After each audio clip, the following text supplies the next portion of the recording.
जय जगन्नाथ बंधु मैंने वर्तमान शीत दिन होती मार्केट में बहुत बढ़िया बढ़िया सब परिवा मिलूँ किंतु मु गोटे सिंपल भाव में कम मसला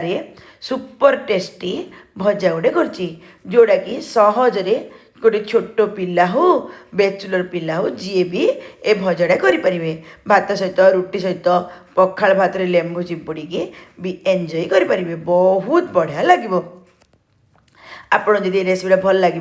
लाइक करूँ सांगे सेयार करूँ मत कमेंट करने जमा भूलुनि दुनिया को कण रही आप रेसिपीटा देखुं मु चुली पर कड़े बसई देती से 2-3 चामच तेल देदेली तापरे सोरिष चामचटी जीरा चामचटी बिरी डाली चामचटी दे देती से गुड़ा बढ़िया फुटा पर्यटन मुझे अपेक्षा कली 2टा पियाज रफली काटी से देदेली ता सहित किसी कंचा लंगा मु फाड़ कर आपण आउ अधिक किसी मसला पकातुनि अदा रसुण पेस्ट जमा पकातुनि मसला मसला लगे एपरी सिंपल भाव में थे करूँ बैचलर पिला होते जल्दी जल्दी कर दिंतु बहुत बढ़िया लगे। पियाजा टी भाजवा पर्यंत आम अपेक्षा करवा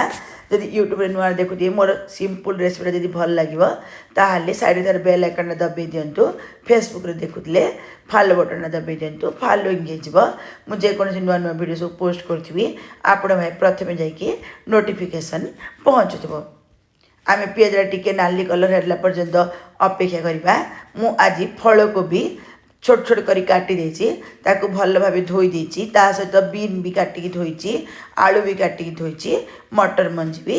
टिके पकेदेबा आम ए सब पकईके भजा करवा आपण पूरा भल भाव धोई देकी पानीटा निगाड़ी दउथिबे। मटर मंजी दे सारा परे आम एथिरे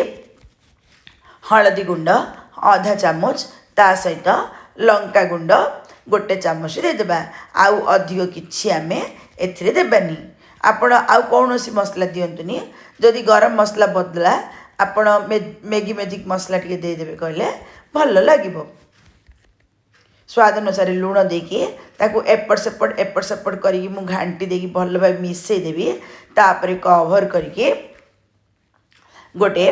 10 मिनट पर्यंत स्लो रे आम बसईदेवा स्लो रे बसईदेले जी पानी थी तेल पानी सहित एडजस्ट हो बढ़िया सीझीज आ बढ़िया टेस्ट लगे आपण हाई फ्लेम रे बसातुनि पोड़ीज